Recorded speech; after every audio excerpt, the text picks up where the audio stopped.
Chapter 78. We hear from Yanina.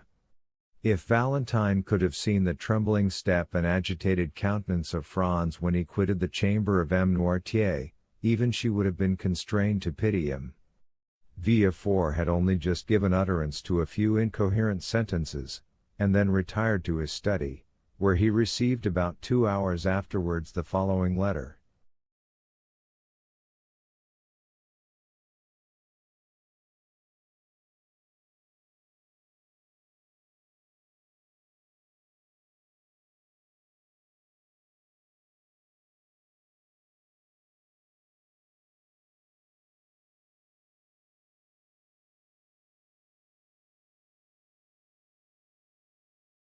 After all the disclosures which were made this morning, M. Noirtier de Villefort must see the utter impossibility of any alliance being formed between his family and that of M. Franz d'Épinay.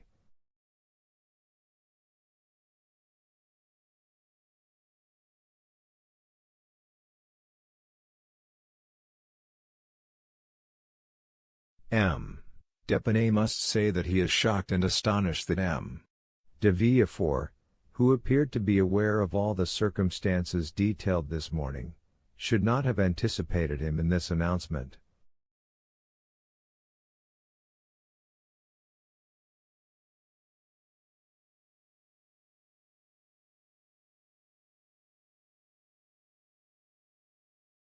No one who had seen the magistrate at this moment, so thoroughly unnerved by the recent inauspicious combination of circumstances, would have supposed for an instant that he had anticipated the annoyance, although it certainly never had occurred to him that his father would carry candor, or rather rudeness, so far as to relate such a history.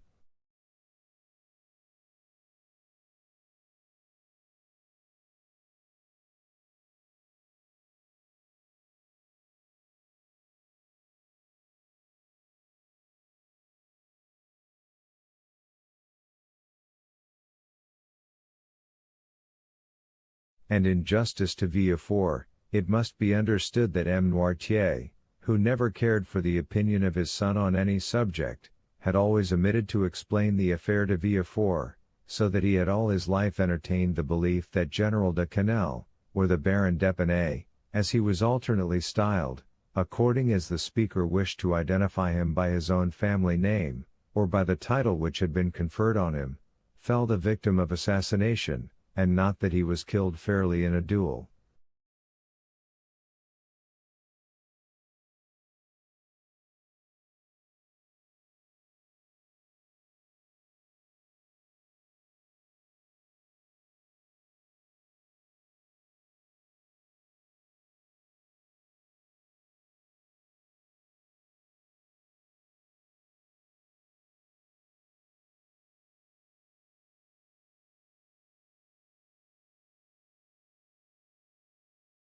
This harsh letter, coming as it did from a man generally so polite and respectful, struck a mortal blow at the pride of Villefort.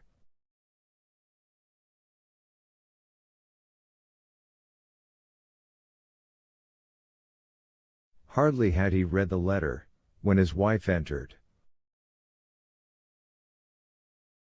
The sudden departure of Franz, after being summoned by M. Noirtier, had so much astonished everyone, that the position of Madame de Villefort, left alone with the notary and the witnesses, became every moment more embarrassing.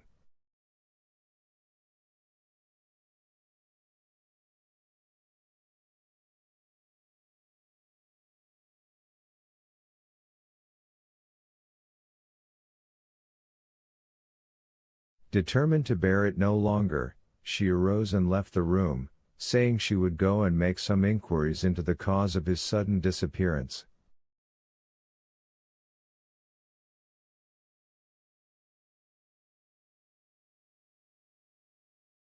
M. de Villefort's communications on the subject were very limited and concise. He told her, in fact, that an explanation had taken place between M. Noirtier, M. d'Épinay, and himself, and that the marriage of Valentine and Franz would consequently be broken off.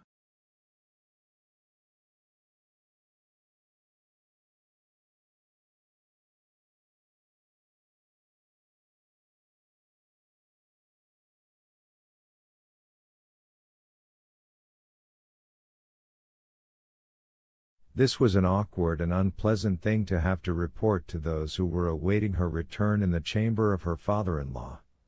She therefore contented herself with saying that M. Noirtier, having at the commencement of the discussion been attacked by a sort of apoplectic fit, the affair would necessarily be deferred for some days longer.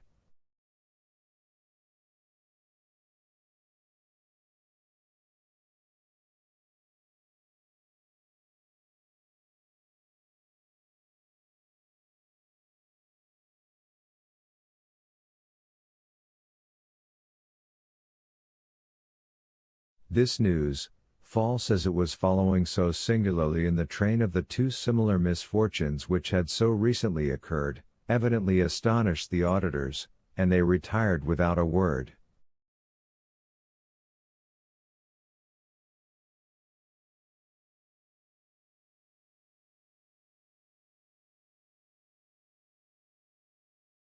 During this time Valentine, at once terrified and happy, after having embraced and thanked the feeble old man for thus breaking with a single blow the chain which she had been accustomed to consider as irrefragable, asked leave to retire to her own room, in order to recover her composure.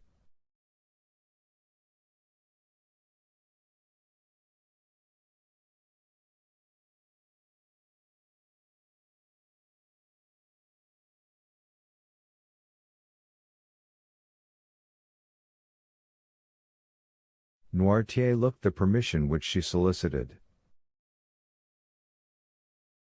But instead of going to her own room, Valentine, having once gained her liberty, entered the gallery, and, opening a small door at the end of it, found herself at once in the garden.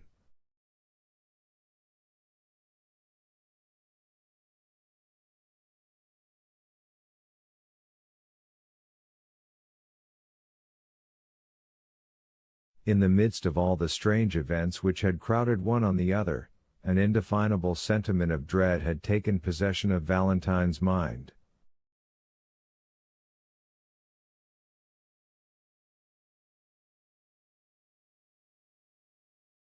She expected every moment that she should see Morel appear, pale and trembling, to forbid the signing of the contract, like the Laird of Ravenswood in The Bride of Lammermoor.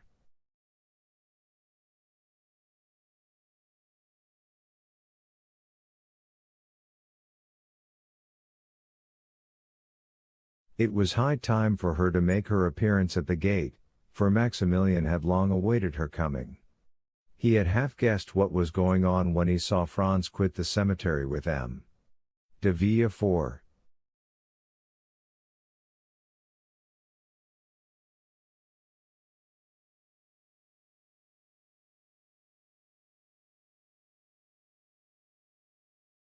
He followed M. d'Épinay, saw him enter, afterwards go out, and then re-enter with Albert and Chateau Renaud.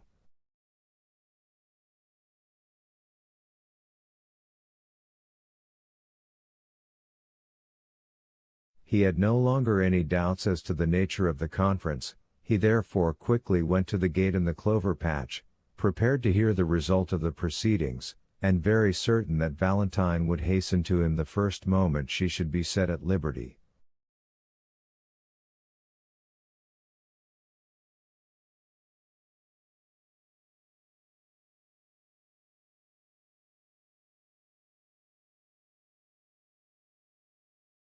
He was not mistaken.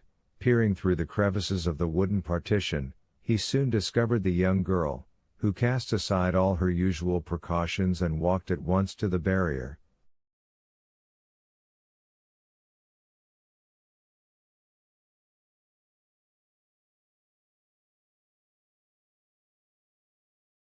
The first glance which Maximilian directed towards her entirely reassured him, and the first words she spoke made his heart bound with delight.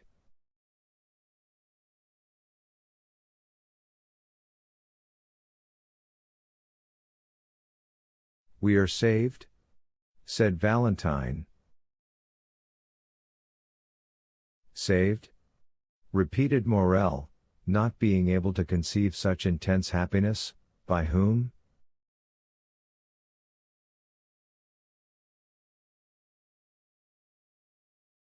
By my grandfather. Oh, Morel, pray love him for all his goodness to us. Morel swore to love him with all his soul, and at that moment he could safely promise to do so, for he felt as though it were not enough to love him merely as a friend or even as a father.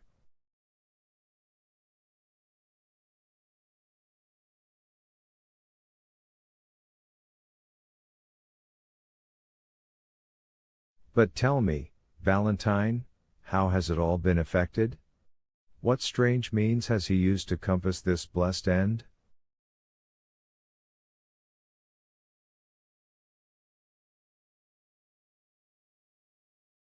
Valentine was on the point of relating all that had passed, but she suddenly remembered that in doing so she must reveal a terrible secret which concerned others as well as her grandfather, and she said,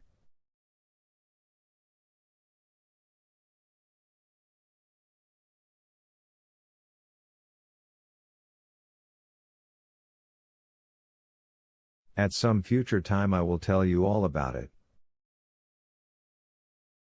"But when will that be?" "When I am your wife." The conversation had now turned upon a topic so pleasing to Morel, that he was ready to accede to anything that Valentine thought fit to propose, and he likewise felt that a piece of intelligence such as he just heard ought to be more than sufficient to content him for one day.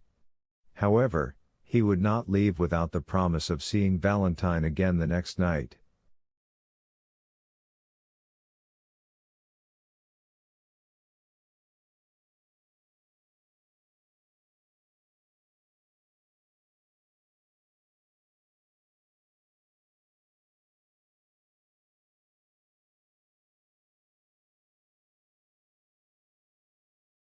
Valentine promised all that Morel required of her, and certainly it was less difficult now for her to believe that she should marry Maximilian than it was an hour ago to assure herself that she should not marry Franz.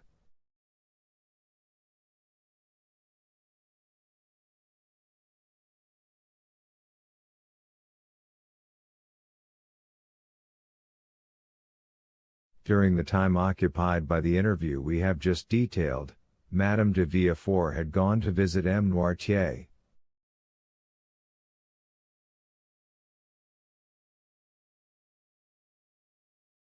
The old man looked at her with that stern and forbidding expression with which he was accustomed to receive her.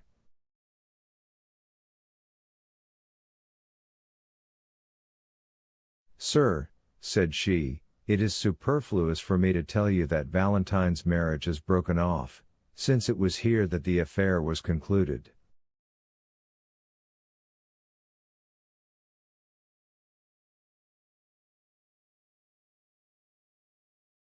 Noirtier's countenance remained immovable. "But one thing I can tell you, of which I do not think you are aware, that is, that I have always been opposed to this marriage, and that the contract was entered into entirely without my consent or approbation."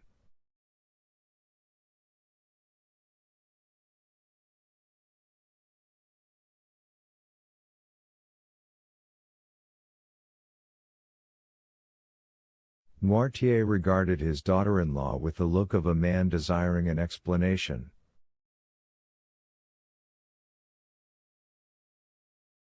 "Now that this marriage, which I know you so much disliked, is done away with, I come to you on an errand which neither M.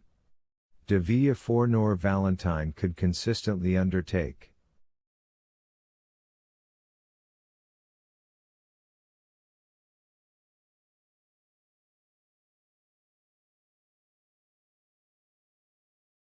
Noirtier's eyes demanded the nature of her mission. "I come to entreat you, sir," continued Madame de Villefort, "as the only one who has the right of doing so, inasmuch as I am the only one who will receive no personal benefit from the transaction, I come to entreat you to restore, not your love, for that she has always possessed, but to restore your fortune to your granddaughter."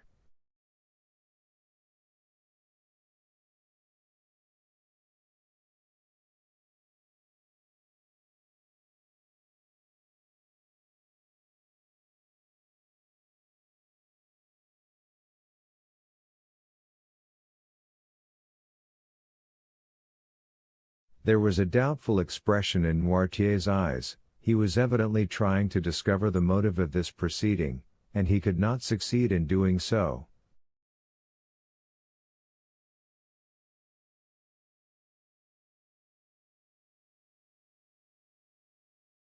"May I hope, sir," said Madame de Villefort, "that your intentions accord with my request?"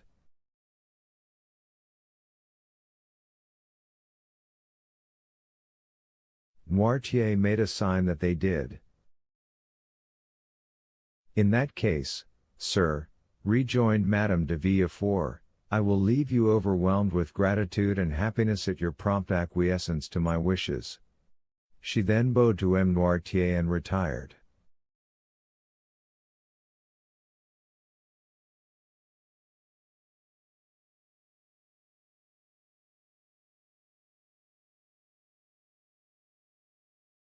The next day M. Noirtier sent for the notary. The first will was torn up and a second made, in which he left the whole of his fortune to Valentine, on condition that she should never be separated from him.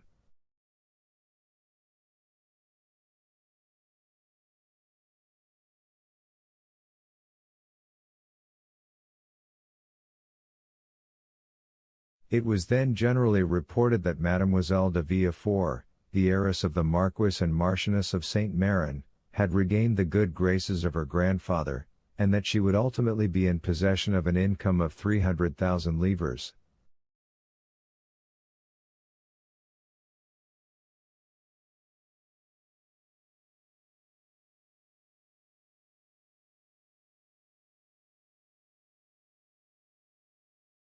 While all the proceedings relative to the dissolution of the marriage contract were being carried on at the house of M. de Villefort, Monte Cristo had paid his visit to the Count of Mercer, who, in order to lose no time in responding to M. Danglars' wishes, and at the same time to pay all due deference to his position in society, donned his uniform of lieutenant general, which he ornamented with all his crosses, and thus attired, ordered his finest horses and drove to the Rue de la Chausse d'Antin. Danglars was balancing his monthly accounts, and it was perhaps not the most favorable moment for finding him in his best humor.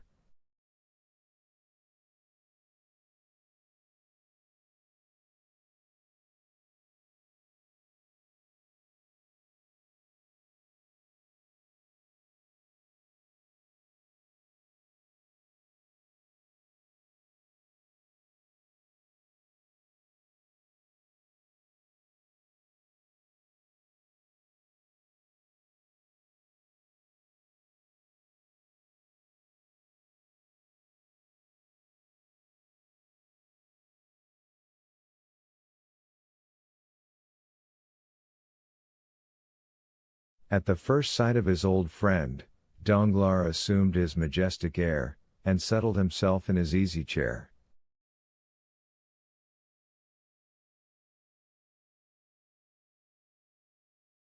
Mercer, usually so stiff and formal, accosted the banker in an affable and smiling manner, and, feeling sure that the overture he was about to make would be well received, he did not consider it necessary to adopt any maneuvers in order to gain his end, but went at once straight to the point.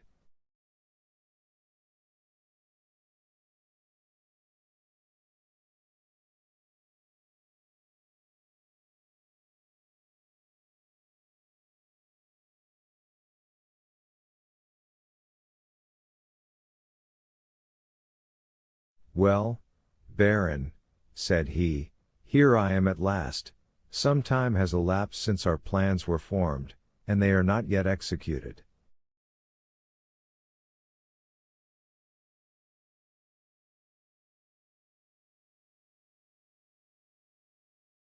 Mercer paused at these words, quietly waiting till the cloud should have dispersed which had gathered on the brow of Danglars, and which he attributed to his silence, but, on the contrary, to his great surprise, it grew darker and darker.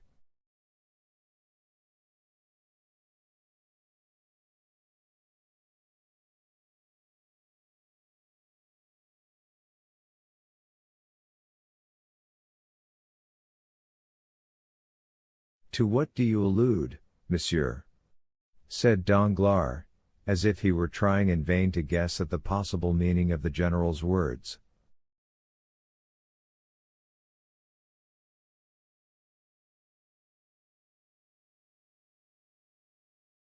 Ah, said Mercier, I see you are a stickler for forms, my dear sir, and you would remind me that the ceremonial rites should not be omitted.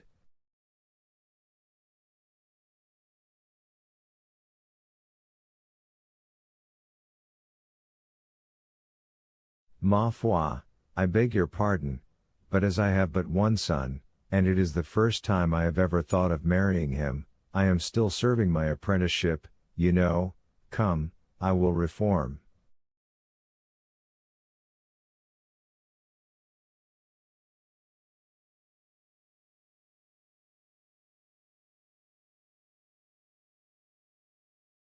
And Mercier with a forced smile arose, and, making a low bow to M. Danglars, said,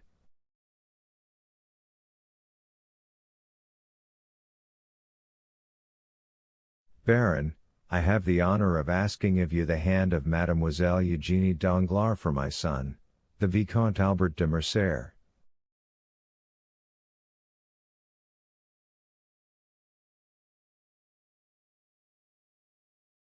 But Danglars, instead of receiving this address in the favorable manner which Mercier had expected, knit his brow, and without inviting the Count, who was still standing, to take a seat, he said,